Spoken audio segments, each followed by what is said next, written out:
नमस्कार, मैं उमामणि news channel से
बहुत खुश हूँ यहाँ पर आके और लोगों से मिलकर यहाँ पे खाना पीना खा के और यहाँ के लोगों से मिलकर मुझे एक बात समझ में आई कि यहाँ के लोग बड़े सीधे सरल हैं और बहुत सरल स्वभाव है उनका। अभी तक जितने लोगों से मिली हूँ किसी भी तरीके की कोई ऐसी बात मुझे महसूस नहीं हुई है कि यहाँ के लोग कैसे हैं। हाँ, ये बात मैं कहना चाहूँगी कि यहाँ के लोग कैसे हैं, मतलब बड़े अच्छे लोग हैं। तो मैं बहुत खुश हूँ यहाँ पर आके छत्तीसगढ़ में। This is my first experience और जिसको मैं बहुत इंजॉय कर रही हूँ। मैम, छत्तीसगढ़ी मूवी में काम करने का मौका मिलेगा तो काम करेंगे आप छत्तीसगढ़ी मूवी में? डेफिनेटली ये मेरे लिए प्राउड की बात होगी कि छत्तीसगढ़ में पहली बार आई हूँ और अगर मुझे यहाँ से कोई भी कुछ करने का मौका मिलता है तो definitely I would like to take a part. और मैं एडवांस शुभकामनाएं दे देती हूँ कि वो फिल्म जो है सुपर डुपर हिट होगी। और फिल्म के साथ साथ अगर कुछ भी किसी भी तरीके का अच्छे कार्य में भी अगर मैं योगदान कर सकती हूँ, कॉन्ट्रीब्यूट कर सकती हूँ तो definitely I would like to B.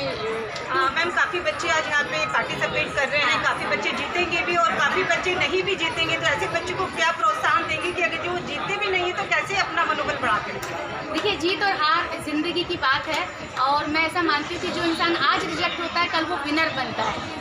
क्योंकि रिजेक्शन हमको बहुत सारी चीज़ें प्रेरणा देता है, इंस्पायर करता है बेटर बनने के लिए।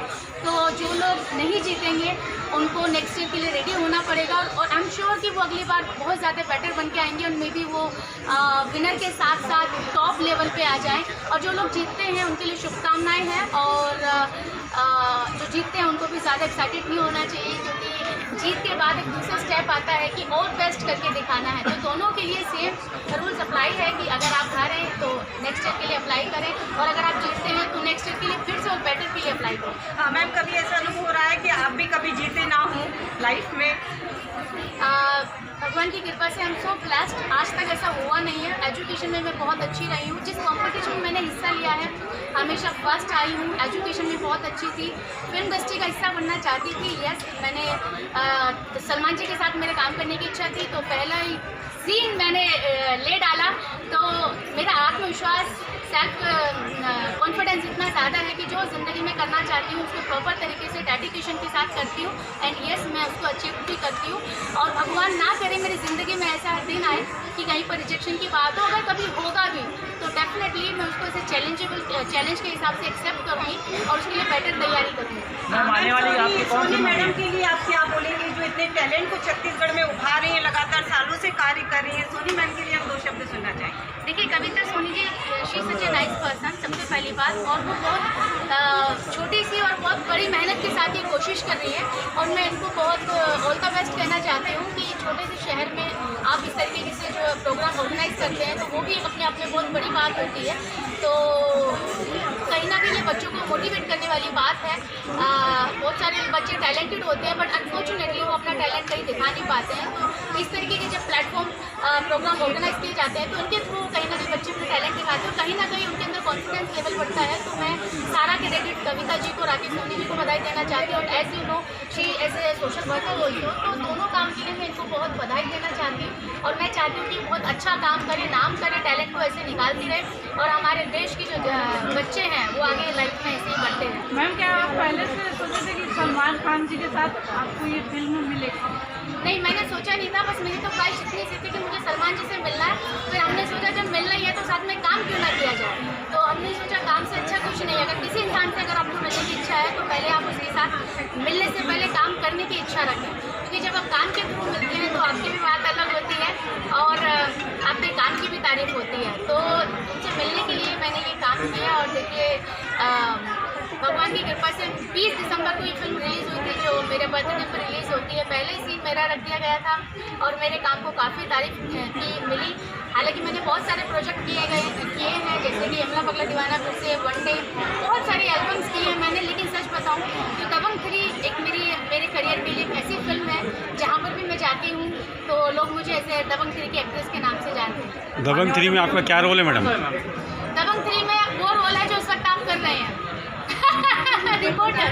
यस, मैं रिपोर्टर बनी हूँ और पहले मैं ही स्क्रीन पे आती हूँ, उसके बाद सलमान खान जी आते हैं। उन्होंने बोला ठीक है भैया, हेमा को ही पहले आप दिखाइए, उसके बाद हम एंट्री करेंगे। क्या एक्सपीरियंस रहा मैम उनके साथ? बहुत अच्छा रहा और बड़े बजट की फिल्म जिस तरीके से हम करते हैं तो उसकी नाम अलग होती है, लेकिन साथ ही साथ प्रेशर अलग होता है। प्रभु देवा डायरेक्टर हैं जो अपने आप में एक ऐसे स्ट्रिक्ट डायरेक्टर माने जाते हैं कि अगर एक गलती आपने यहाँ कर दी तो आपका सीन उस वक्त कट कर दिया जाएगा और आपको फायर कर दिया जाएगा। ये मेरे साथ नहीं, मेरे जो को आर्टिस्ट थी, सिर्फ उनकी गलती ये थी कि सेट पे उन्होंने गलती से सेल्फी ले ली थी और वो प्रभु देवा जी ने देख लिया था। ट्रस्ट में उन लड़कियों को सबसे पहले कि क्या मैं बोल नहीं सकती, पब्लिकली बोला कि हु आर यू, तो लोगों ने आके समझाया कि सर ये हमारे सीन के ये ऐसा है। तो उन्होंने बोला no, I don't want that, cancel the scene and just take out.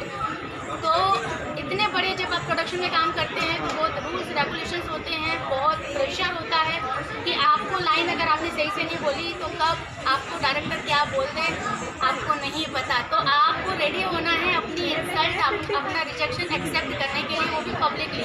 तो that was very challengeable scene for me कि 100 लोगों के बीच में सिर्फ मैं थी, घोड़े थे और बार बार रिटेक हो रहा था और सामने थे प्रभु देवा जी। क्या आप सोचे थे कि मतलब कम्प्लीटली ये रोल को आप निकाल लेंगे? देखिए बहुत चैलेंजेबल था, लेकिन लोगों का सपोर्ट बहुत ज़्यादा था क्योंकि लोग चाहते थे कि हेमा करेगी, हेमा करेगी, हेमा करेगी। तो कॉन्फिडेंस पहले थी। यस, और सबसे बड़ी बात ये थी कि हेमा सीन तो हो गया, अब प्रभु जी तेरा कितना सीन लगेंगे वो पता नहीं। तो उसके बाद जब सारा सीन निकल के आया तो लोगों ने बोला Hema actually you are blessed, you are so lucky कि प्रभु जी ने तेरी एक लाइन कट नहीं की और पहला सीन तेरा लगा दिया, तेरे बर्थडे पर रिलीज हो रही है, पक्का तो दबंग 3 मार गई। मैम जैसा आपने बताया दबंग 3 में आपने एक रिपोर्टर की भूमिका अदा की थी, तो ये भूमिका अदा करते हुए कैसा लगा आपको और कितना अनुभव रहा? और रिपोर्टर के बारे में आप क्या बोलना चाहते हैं? देखिए रिपोर्टर की जॉब बिल्कुल भी आसान नहीं है। अक्सर मुझे बोलते हैं कि हेमा जी आप रिपोर्टर तो नहीं, जिस तरीके से आपकी बॉडी लैंग्वेज है, जिस तरीके से आप बोलती हैं, उस तरीके से आपने क्या कोर्स किया हुआ है। तो मैं ये बोलना चाहती हूँ कि रिपोर्टर की के पास कोई स्क्रिप्ट नहीं होती है, वो सिचुएशन को देख के, वो सबसे बड़ी टफ बात ये है कि वो सिचुएशन में जो चल रहा है उसमें से मेन बातें निकालना। पूरी कहानी आप नहीं बोल सकते कि आपने क्या कलर पहना है, क्यों ये क्यों नहीं पहना, बस 5 बातें बोलनी है, उसमें पूरी स्टोरी निकालनी है, पब्लिक तक पहुँचानी है। बारिश हो, आंधी हो, तूफान हो, ये काम जो रिपोर्टर का उसको निकलना, क्योंकि वो निकलेगा, पानी में जाएगा तो पब्लिक को दिखा पाएगा। कहीं कुछ मुश्किल हो गया है तो रिपोर्टर जाएगा तो ही पब्लिक को दिखा पाएगा। तो मैं सभी रिपोर्टर को सल्यूट करती हूँ कि उनकी जॉब बिल्कुल भी आसान नहीं है। अगर आप रिस्की वाला मामला दिखाते हो तो आपके पोस्ट के ऊपर भी बात आ जाती है, आपकी लाइफ के ऊपर भी बात आ जाती है, आपकी फैमिली के ऊपर भी बात आ जाती है। ऐसे बीइंग अ वुमेन एक रिपोर्टर और भी ज़्यादा मुश्किल है कि फैमिली भी देखनी है और लिमिट्स में रह के, लिमिटेशन में रह के उनको काम भी करने हैं। तो आई सल्यूट, मैं सभी रिपोर्टर्स को सल्यूट करती हूँ कि भाई आपका जॉब जो है बिल्कुल भी आसान नहीं है। अगला धमाका क्या करने वाले मैम आप? अगला धमाका बहुत जल्दी मैं वापस से रणदीप हुड्डा जी के साथ दिखाई देने वाली हूँ, एक फिल्म और एक सीरीज़ के साथ, और अगले महीने शूटिंग है। नाम अभी रिवील नहीं कर सकती। डायरेक्टर वापस से इंस्पेक्टर अविनाश मिश्रा के जो नीरज पाठक जी थे उसी के वो डायरेक्टर हैं। तो जल्दी मैं ये वापस से कमबैक करने होगी रणदीप हुड्डा जी के साथ। Thank you.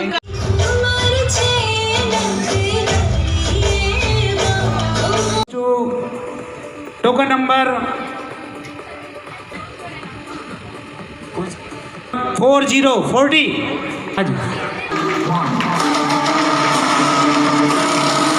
3535 सेकंड पोजीशन इसलिए चाहिए इन प्यारी सी बच्चियों के लिए। और मैं 4949 रखा। बंद हाथ खोलें और तालियों के माध्यम से इन्हें आशीर्वाद दें, शुभकामनाएं प्रदान करें।